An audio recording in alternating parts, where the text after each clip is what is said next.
질투하시는 하나님의 두 가지 속성, 질투하시는 하나님의 두 가지 속성이라는 제목으로 말씀 전하겠습니다.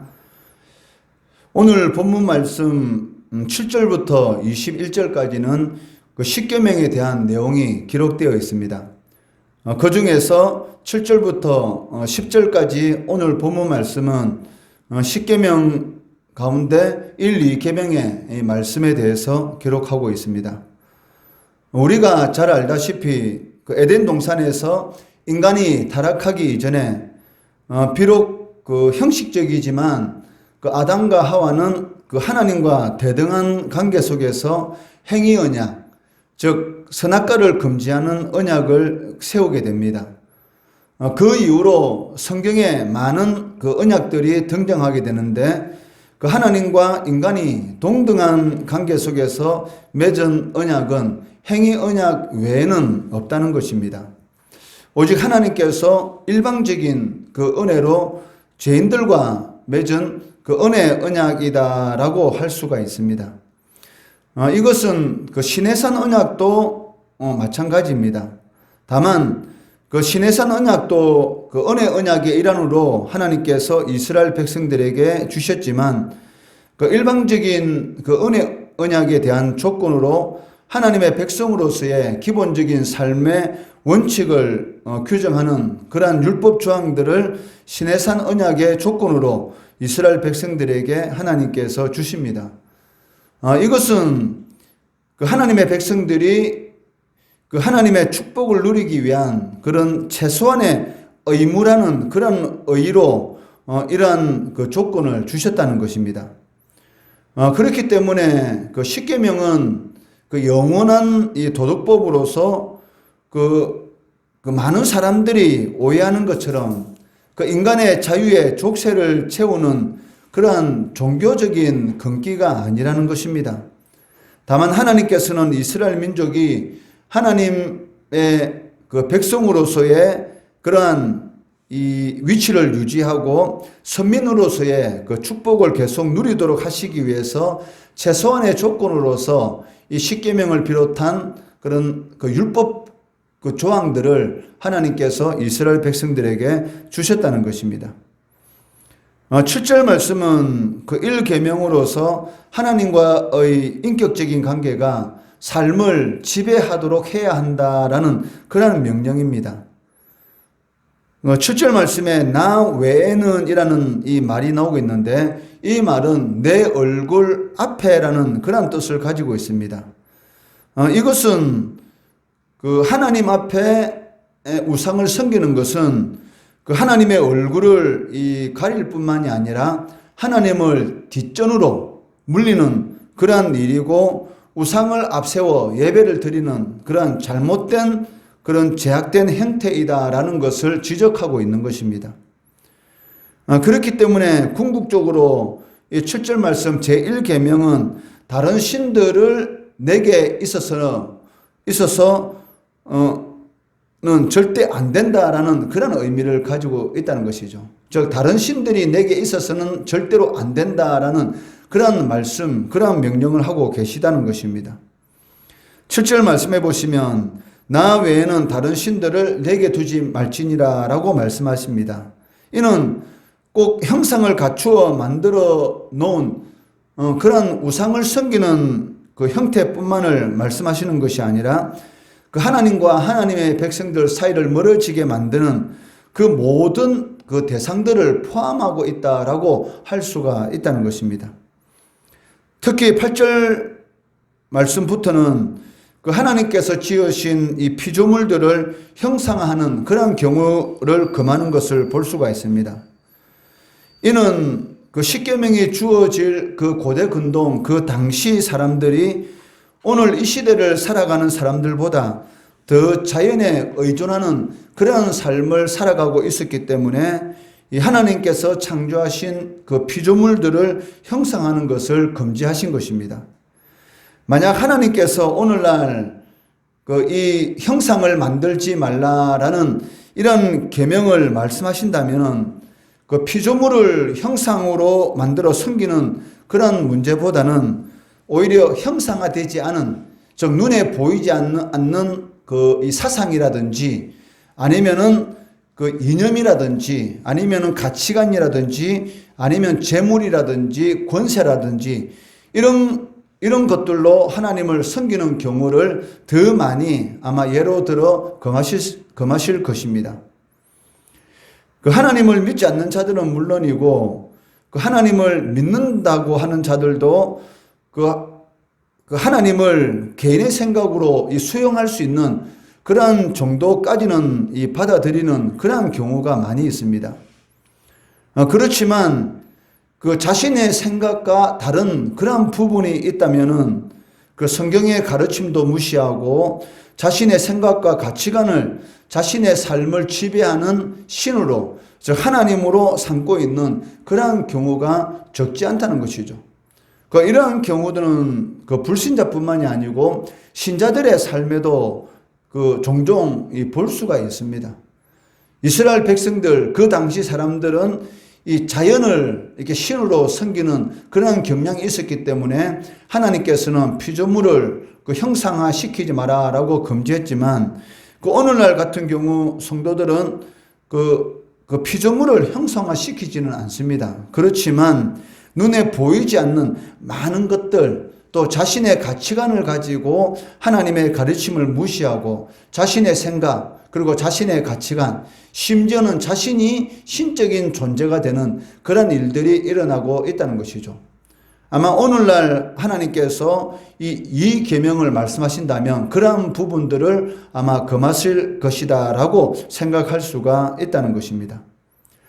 8절 말씀에서 우상을 만들지 말라라는 그러한 명령을 내리신 이유는 인간은 재성을 가지고 있기 때문에 피조물을 마치 창조주 하나님으로 섬기려는 그러한 어리석은 경향이 있다는 것이죠. 8절 말씀해 보시면 너는 자기를 위하여 새긴 우상을 만들지 말고 위로 하늘에 있는 것이나 아래로 땅에 있는 것이나 땅 밑 물속에 있는 것에 어떤 형상도 만들지 말며라고 말씀하고 있습니다.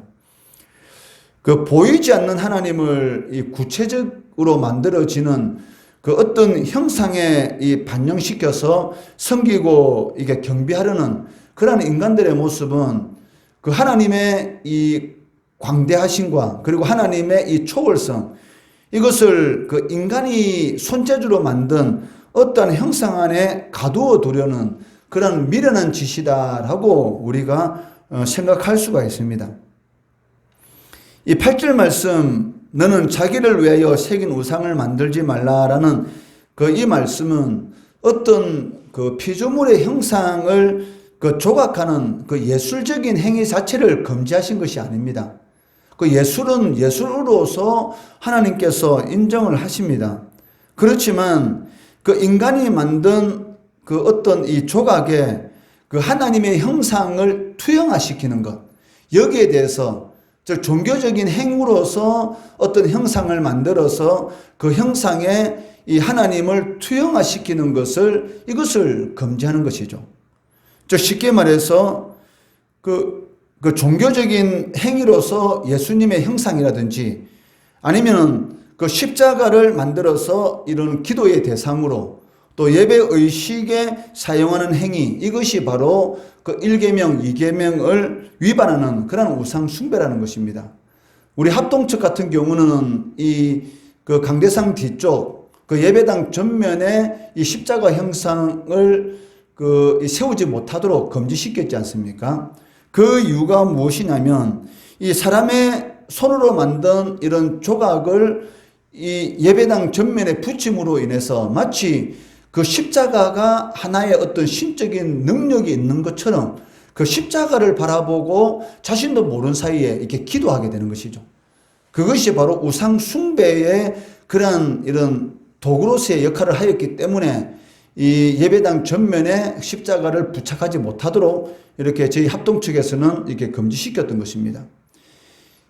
천주교에서는 이 마리아 형상을 이 성당 이런 마당이라든지 그런 여러 곳에 이렇게 세워놓고 있는데 그것을 자신들은 우상이 아니다라고 말을 하고 있지만 실질적으로는 그것이 바로 우상입니다. 왜냐하면 성당을 그 출입하는 많은 그 교인들이 바로 그 마리아 그 형상을 보고 거기에 그 하나님의 이 모습을 투영하는 것이죠.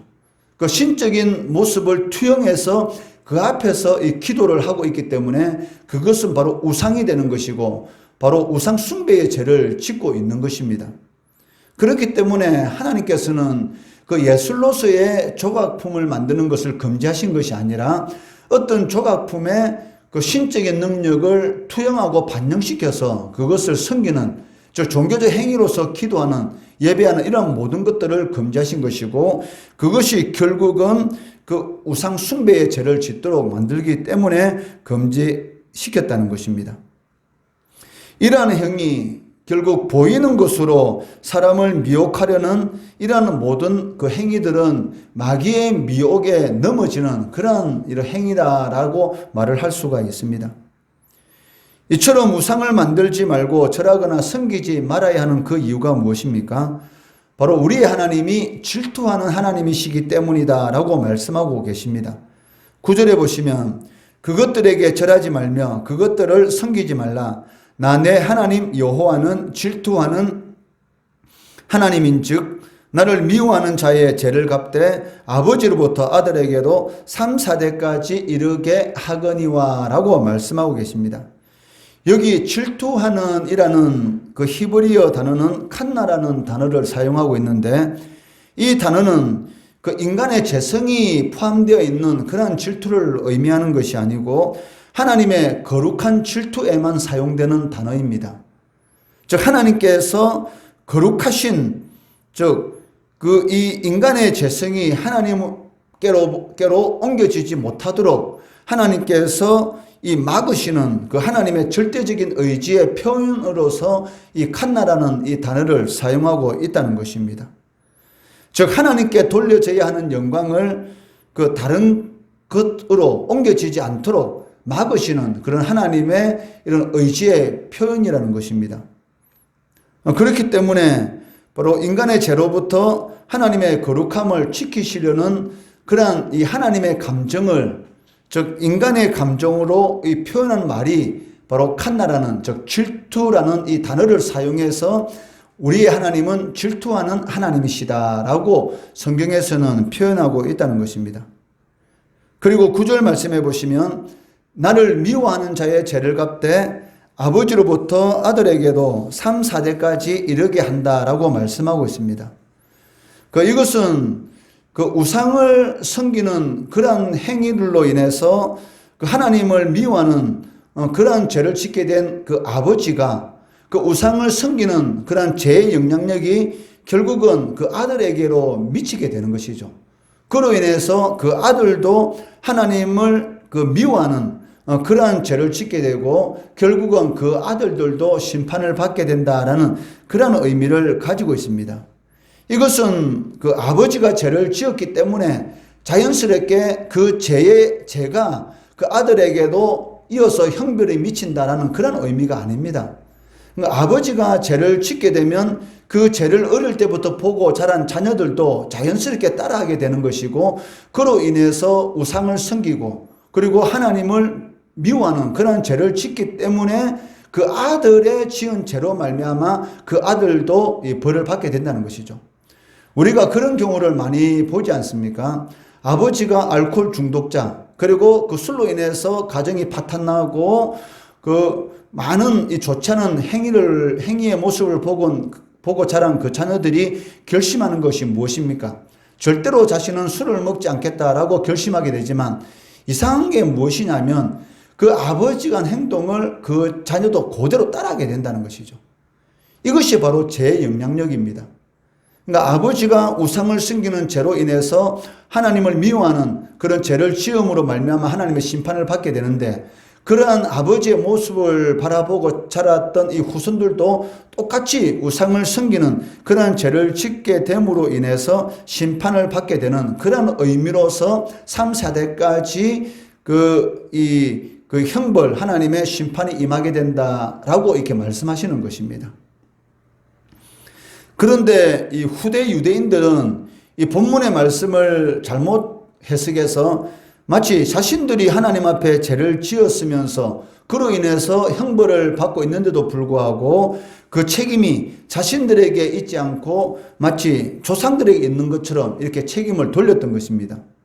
그렇기 때문에 하나님께서는 에스겔 선지자의 입을 통해서 이 계명은 바로 아비로부터 아들에게도 3세대까지 그 심판이 이르게 된다라는 이 계명의 이 말씀의 바른 의미를 에스겔 선지자를 통해서 전하게 되시는데, 에스겔 18장 이 4절 말씀해 보시면 모든 영혼이 다 내게 속한지라 아버지의 영혼이 내게 속한 같이 그의 아들의 영혼도 내게 속하였나니 범죄하는 그 영혼은 죽으리라. 즉 범죄하는 그 영혼이 죽는 것이지 아버지가 죄를 지었다고 해서 죄를 짓지 않은 아들에게까지 형벌이 미친다. 그것은 성경적인 그런 의미가 아니라는 것입니다. 어떤 이단들은 가계의 저주, 가문의 저주 이렇게 말하는데 그것은 성도들에게 전혀 맞지 않는 말입니다. 부모님이 불신자들로서 우상을 섬기는 죄를 지었다 하더라도 그 아들이 예수를 믿게 되면 어떻게 됩니까? 새로운 피조물이 되기 때문에 그런 모든 죄의 영향력은 다 끊기게 되는 것이죠. 왜 새로 태어났는데 그것이 무엇이 연결이 되겠습니까?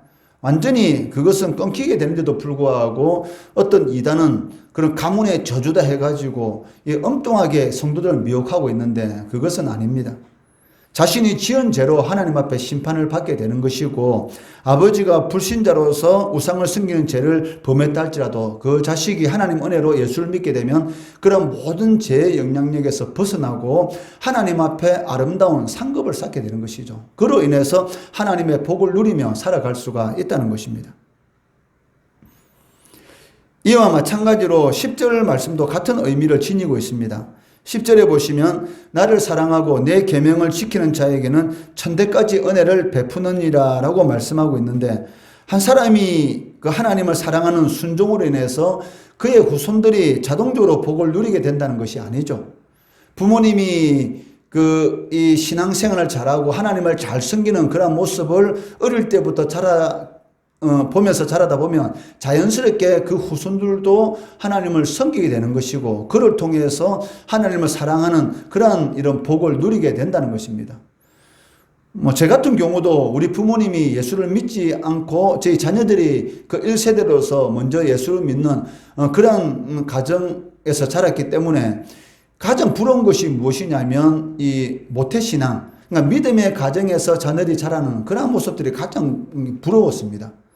그 이유가 무엇이냐면 부모님들이 이 자녀를 어릴 때부터 부모님들이 예수를 믿는 그러한 모습을 보고 자라면 자연스럽게 그렇게 하나님을 사랑하는 그러한 영향력을 받게 되는 것이고 자연스럽게 예수 안에 거하게 되는 것이죠. 그것이 얼마나 축복인지 모릅니다.